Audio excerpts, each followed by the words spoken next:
Okay, good day. This is the last.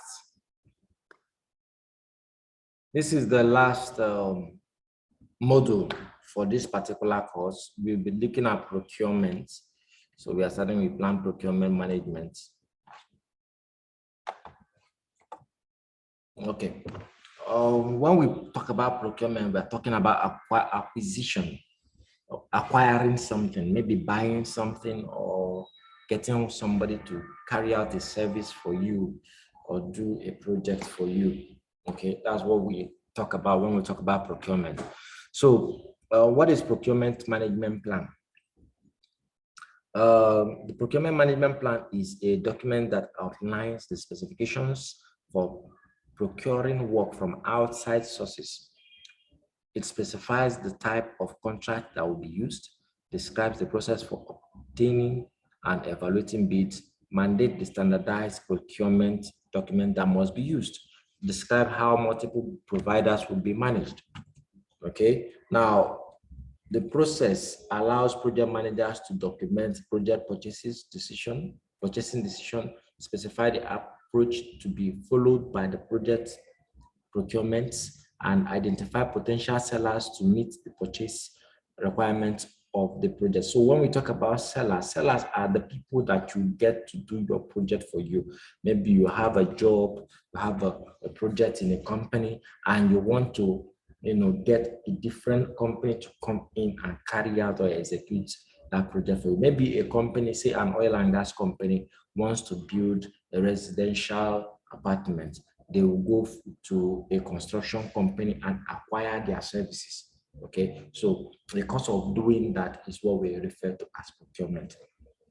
Okay, now input, we have project management plan, requirement documentation, risk register, acquisition, activity resource requirement, project schedule, activity cost estimates, risk registers, enterprise environmental factors, and organizational process assets. Okay,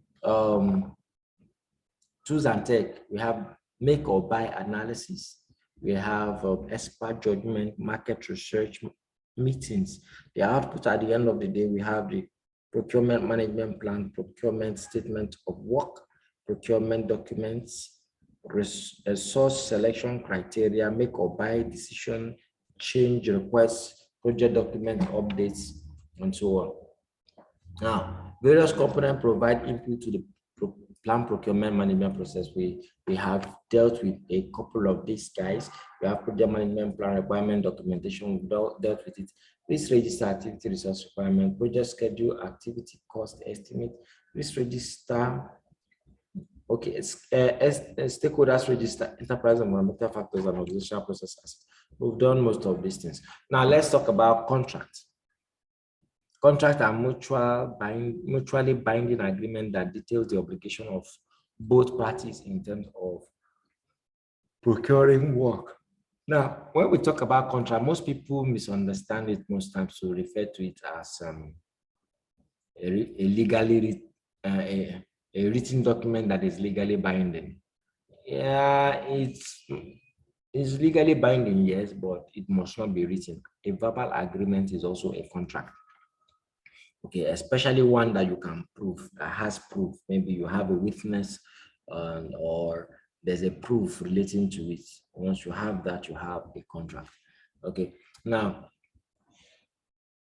contracts are customized for each agreement. We have different types. We have fixed price, cost reimbursable, time and material. Examples of a fixed price contract used by the project team procuring the manufacturing unit for its new line of footwear. A fixed price contract used by the project team procuring the manufacturing units for its new line of software. So we have a fixed price contract can just be you going to a superstore or a supermarket to take out things from the shelves and pay for them because there's a price tag on it. Okay, it can also be a service that you deliver. You guys have agreed that, okay, say you want to build a house, you build this house for me with this specification and this plan, I'm going to give you so amount of money. You guys will agree on that. So the amount is fixed. Now we have the cost reimbursable contract. Cost reimbursable contract is most times used in situations whereby it's a bit difficult to determine the price or the cost from the beginning. You understand? Most times you use cost reimbursable contract. Okay, cost reimbursable contract involves you doing projects whereby the seller will carry out the project and will be paid for the cost of carrying out the project. Then an additional fee or that represents his profits, which will have various measure or various criteria to determine that extra fee. Okay, now we have the time and material contract. Time and material contract has to do with project that involves contract that involve timing or the material used. For instance, when you are doing a job and you pay people on daily basis or on weekly basis, you are using a time material project contract, or you pay them based on the material you say you want to mold blocks and you are paying them per bags of cement. That is a time and material, or per wheelbarrow of sand is a time and material contract. Okay, we have the tools and tech. We have make or buy analysis. Now, most times before you go ahead, before you even think about, okay, what should we do? Are we going to get somebody, or are we going to do it in-house? You have to look at the pros and cons and be able to determine which one is more beneficial to the organization. Okay, is it going out there to get somebody? Okay, what are the risks involved in getting people? Are you going to get the right kind of people? Are they available? Okay, what is the attitude to work, and many other things that has to be looked at. Now, on the other hand, you also look at yourself, what you have in-house. Okay, in fact, that is the first thing you do. You look at yourself, what you have in-house. Do we have the capacity to deliver this work? Is it going to cost us more if we do it in-house, or especially when we don't have the expertise required? Okay, do we now need to start training our people on this line? Is it our focus or our priority at the moment? And so on and so forth. Okay, now you must do market research, very important. You do get people that are knowledgeable to be part of it, to get their input. Then meetings, you hold series of meetings and meetings and meetings and meetings. Okay, now make or buy analysis is a technique used to determine whether it is more cost effective to produce a product or service in-house or to purchase it from an outside seller. It impacts project time, cost, and quality. Helps to analyze if a product needs to be purchased, leased, or rented in case of a buy decision. Okay. Now, output at the end of the day, we have procurement management plan, procurement statement of work, procurement documents, source selection criteria, make or buy decisions, change requests. We have project documents updates.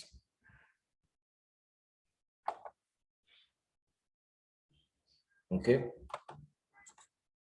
Now, procurement documents there are procurement documents that are submitted to prospective sellers and service providers to solicit their proposal for the work needed. Usage will depend on the type of project and the product or service being procured. Types include request for information for bid, request for proposal, request for quotation, invitation for negotiation, and so on and so forth. Now, source selection criteria. Sample source selection criteria include the following. We have overall or life cycle cost, understanding of need, technical capacity, management approach, technical approach, warranty, financial capacity, production capacity and interest, business size and type, past performance of sellers, references, intellectual property rights. Okay, guideline to develop a procurement management plan. Identify the project need that can be fulfilled by acquiring product, service, or results. Study the various procurement input documents to determine information related to the procurement requirements. Consult technical experts to define specifications for the project needs clearly, concisely, and completely. Okay, perform a make or buy analysis to determine whether the particular work can be accomplished by the project team or must be procured from outside the organization. Determine the contract type to be used for the specific procurement needs of the project. Document the plan procurement information you have identified so far in the procurement management plan. After the procurement management plan is created, you will also generate other relevant plan procurement output. Okay, this is a scenario question, and that is the end of that slide.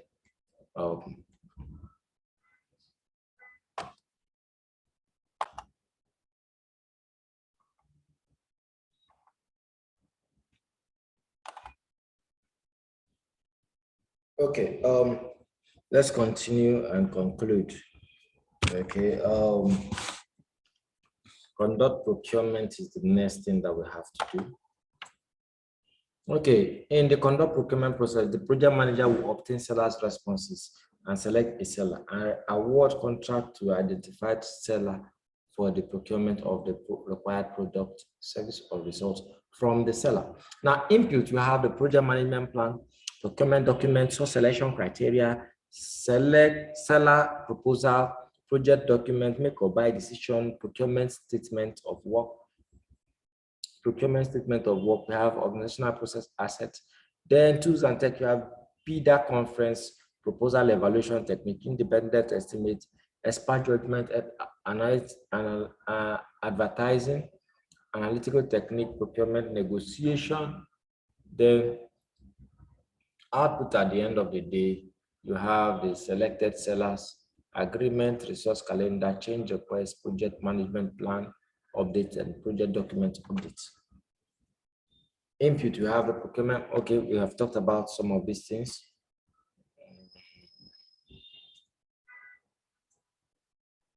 Okay, negotiation. That's okay. Let me talk about bidders conference. I think that is one of the things that is here. Proposal evaluation technique, independent estimate. We've done most of these things here. But let me talk about bidders conference, which is something we've not come across in this course of this training. Bidders conference has to do with is a conference that's organized by the buyer, which is the one giving out the project. The organization giving out the project, they call in all the possible sellers, all the contractors, get them together in one hall or one room and hold a conference with them, whereby the intention is to make everyone involved get to familiarize themselves with the full project. So people will ask questions in the open, and those questions will be answered by the buyer or any other personnel there. And when that is done, people will get to know more about the project. So that kind of conference is known as a bidders conference. Okay.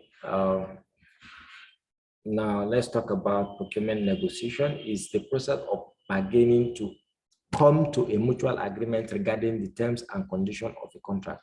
Stages include introduction, probing, bargaining, closure, agreement. Output at the end of the day.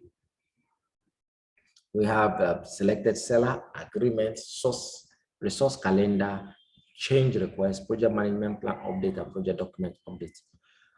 Guideline to conduct procurement. Gather and review all your procurement document for accuracy and completeness.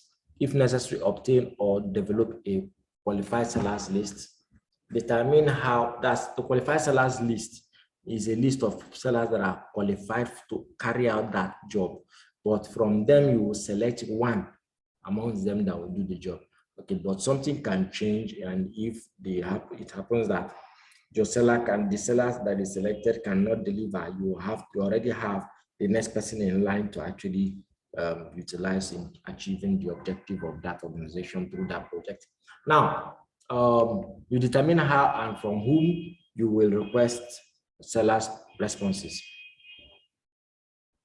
Now, if necessary, hold a bidders conference to allow prospective sellers to ask questions and get clarification about the deliverables and the requirements for preparing their responses. Send the request for sellers' responses to the identified prospective seller.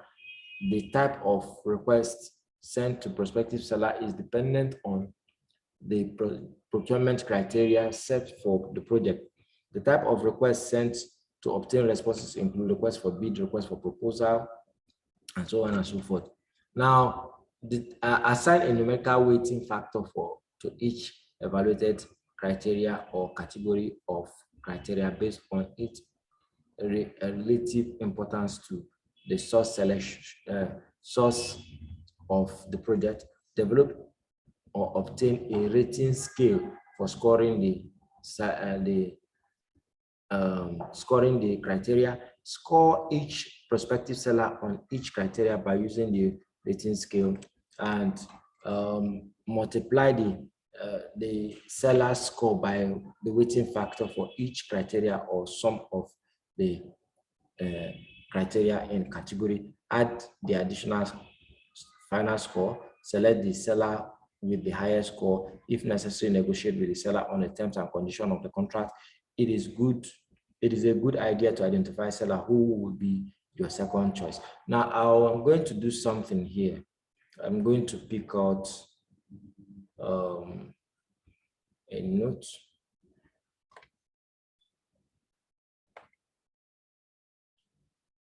I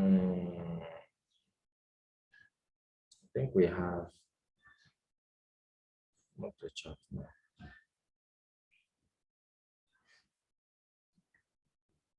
I think I have whiteboard here. And I have whiteboard.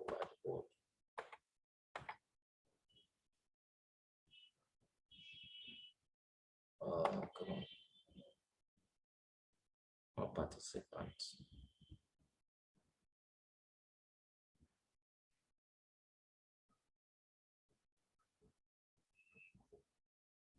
And let's apps.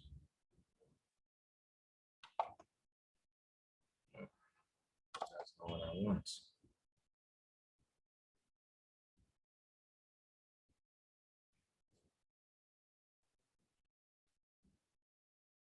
Okay, let's see if I can get just something minor drawn here so that you pay attention, please. What I'm doing here is very important.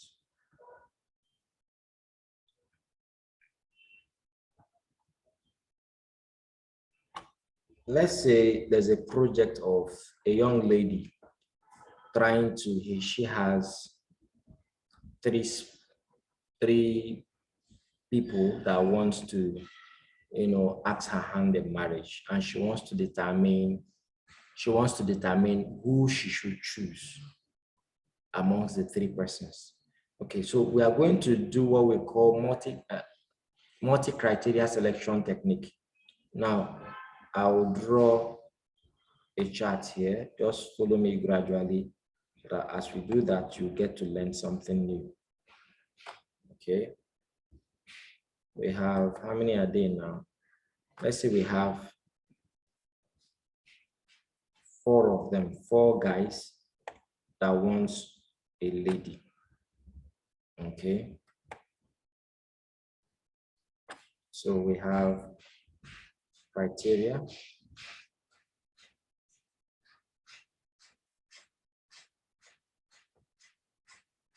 This is, let me write something test.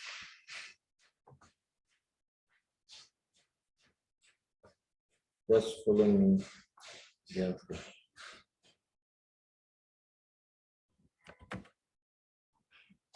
Criteria. This is criteria. Okay.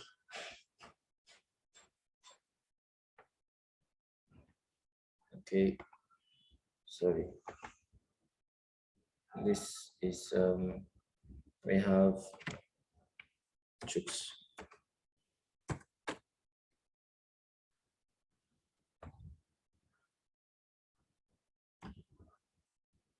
No.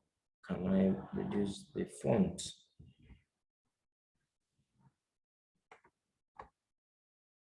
Okay, let me not waste our time. We don't have all the time in the world.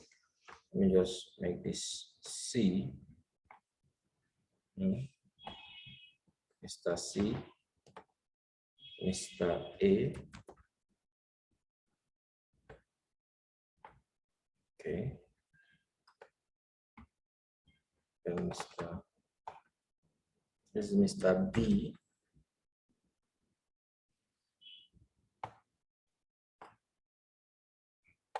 Please pay attention. This is very important for project managers. And Mr. D. Okay. Okay. So these are the three persons that wants her hand in marriage. So let me pick a pen also and draw. Where do we have? I think I got the pen before.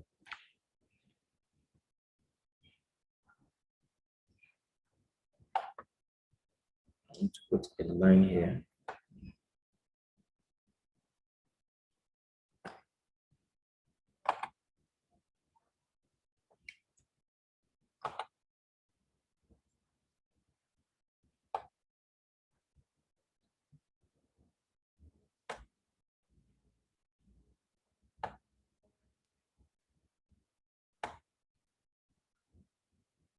Okay, so what we are doing now, we want to be able to determine for this lady who she should marry, or for a project who you should choose.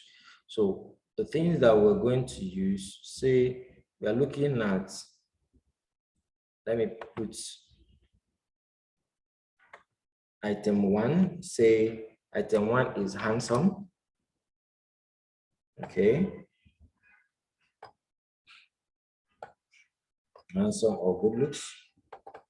Item 2, we have godliness. Godliness. Item 3, we have money. Money. Okay. Item 4, character. Character. Okay. So we have the 4 things that we use to judge. Now this one here is total. Okay. Please pardon my graphic skill. No, I don't have the right platform. So now we need to score these items that we have here. For each of them, we need something to draw with. For each of them, what is important to us? Not vanishing pen. Okay, this is a vanishing pen.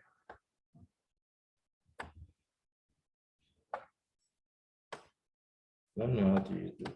It's not a vanishing pen in it. Oh, if you write, it vanishes. Okay.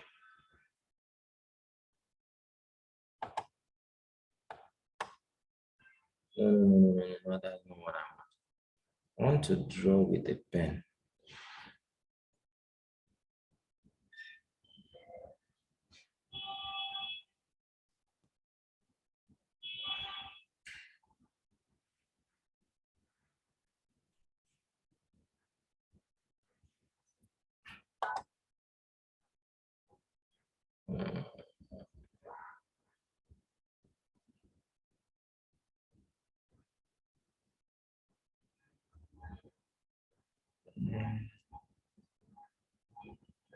Draw with a pen. Okay. So here we have, from the scale of 1 to 10, what is important to this lady? She wants a guy that is handsome, so we give this one 7. She wants a guy, this is godliness. Maybe that is not too important to her, so we give this one 3. Forgive my so money, she wants a guy that is rich, so we give this person 8. Forgive my drawing skills. So she wants a guy that is for what do we call it, character. Character is not a problem, so we give this person 5 here. Okay, so these are her rating for these items. Now we'll come down here and we'll score them. For Chooks scores from a rate of 10 to 0 to 10. How many did Chooks score? How many did Mr. A score, Mr. B score, Mr. C score, and so on and so forth? You write those things down here. After you've done that, you now multiply their score. Let's say this guy got 2 here. If he got 2 here, you now multiply this by the 7 and put it down by the side. So we have this multiplied by this will give you 14. For handsomeness, it's called 14. You understand? Now, and so on and so forth. After everything, you now calculate what they have achieved. I think this is for Chooks, what he has gotten. You write it down here. For A, what he has gotten, you write it down here. For B, what he has gotten, you write. After that, you determine who is the best guy for this lady. So that is what we mean by multi-criteria decision analysis. You can do that for a project, you can do that, and so on and so forth. Okay, so that is the end of conduct procurement. I believe that you learned something from this. Okay,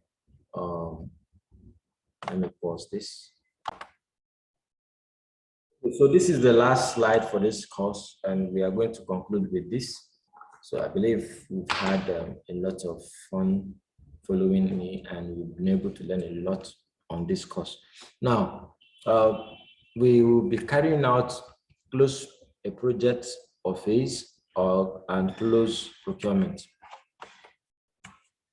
Now, close a project or phase is one of the last steps in completing a project or phase. Is a unique one-time activity due to which the formal closure of a project is essential.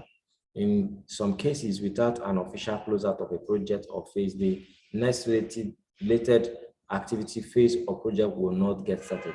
This happens often when there are multiple projects managed within the program. Okay. In the close a project or phase, the close a project or phase finalizes any project documentation, ensures all invoices are paid, ensures all contracts are closed out, ensures the project's lessons learned are discussed and documented, ensures any other loose ends are wrapped up so that the project is completed and the resources, people, equipment, facilities, and money can be released to work on new project phase, ensures that the activities across all the project management processes group are finalized to signify the formal ending of the project work and the project or phase. The project manager reviews all the formal of information to verify that all project work is completed and project has delivered its objective, reviews the scope baseline to confirm completion. If a project is determined before completion, reasons for early ending are being analyzed and documented. Administrative closure. There's something called administrative closure and project closure. Now let's look at administrative closure first. Administrative closure involves gathering and updating project documentation and relevant record and reports. Ensures that the project or ensures, sorry, there's a glitch on my system. Okay, ensures that the phase or project requirements were met and final acceptance was granted. During administrative closure, it may be beneficial to archive selected project records such as project management plan with the subsidiary plans and supporting details, project performance record, audit report and financial records, contract documentation, copies of all, and so on and so forth. Okay, now lesson learned reports. Documents that capture salient and helpful information about the work done in a project or a project phase. So these are lessons learned, the things that happened that you took note of, that you maybe impacted or affected you guys in because of the project. You take note of them. Now you actually document them. Okay, identify both the project team strength and areas of improvement, compile the benefit of future teams, future project teams. Okay, now close out meetings are sessions held at the end of the project or phase, involve discussing the work, capturing lessons. Okay, guideline to close out the project. Ensure phase of the project must be properly closed to ensure that valuable information is safeguarded for future projects. To properly close a project or phase, do the following: review the project management plan. If applicable, use a project termination checklist. Gather and organize performance measurement documentation, product documentation, and other relevant project records. Release project resources, update records to ensure that they reflect final specification. Be sure to update the resource pool database to reflect new skills and increased level of proficiency. Analyze project sources and effectiveness and documentation. Document lesson learned. Prepare lesson learned report and a final project report. Obtain project approval and formal project acceptance. Archive a complete set of index project report, then celebrate the success of the project with the team and other stakeholders. Okay, this is a scenario. Now let's go to close procurement process. It ensures that each procurement is completed and documents project agreement and related documentation for future references on new projects. It also involves administrative activities such as finalizing open claims, updating record to reflect final result, and archiving this information for future use. Okay, provide input. We have project management plan, procurement document. Tools and tech, we have procurement audit, procurement negotiation, record management system. Then output, we have close procurement and organizational process assets. Okay, the input, various components provide inputs. We have the project management plan, includes criteria for fulfilling of the project procurement contracts, such as outsourcing or equipment rentals, and documentation as to whether the contract have been satisfied. Then we have the procurement document, which it contains information about vendor performance on cost scope, quality, contract change notes, approved and rejected changes, payment negotiations, notifications, and claims. This index includes documents are acknowledged and validated for contract closure. The documentation is created when administering project procurement. Tools and tech. There are 3 tools and techniques used in the close procurement process. Procurement audit, evaluation of the effectiveness of the seller as well as the procurement process itself. Procurement negotiation, the primary goal is the final equitable settlement on all outstanding issues, claims, and disputes by negotiations. If a settlement cannot be agreed to, some form of alternative dispute resolution, such as mediation or arbitration, may be necessary to resolve the issue. The least desirable option is litigation in court. Record management system. The project manager uses a record management system to manage contract and procurement documentation and records and archive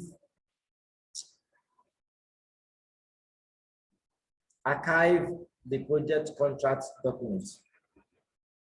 Procurement audits, a systematic review of the procurement process from the planning process throughout the control process. That is what we refer to as procurement audit. It identifies the successes and failures that should be noted in the development or management of the other procurement contracts. Output at the end of the day, we have procurement, closed procurement, and organizational process assets. The closed procurement is a written notice usually provided by the buyer to the seller once the contract is completed, usually documented in terms and conditions that were specified in the contract and the procurement management plan. Now, guideline to close the procurement ensure that all required products or service were provided by the seller. Make sure that any buyer finished property or information was returned to the buyer, settle any outstanding contract issues.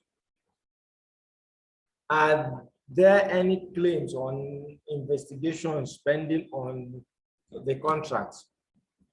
Conduct a procurement audit to identify successes and failures of the procurement process and to evaluate the performance of the seller, address any outstanding invoices and payments, archive the completed contract file while with the project archives, provide the seller with formal written notice that the contract has been completed, communicate that all procurements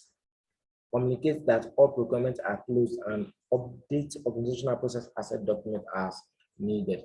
That is the end of this hour training. Thank you very much. I'll be leaving you with assignments on the WhatsApp group, but just for note's sake, I'd like us to do a multi-criteria decision analysis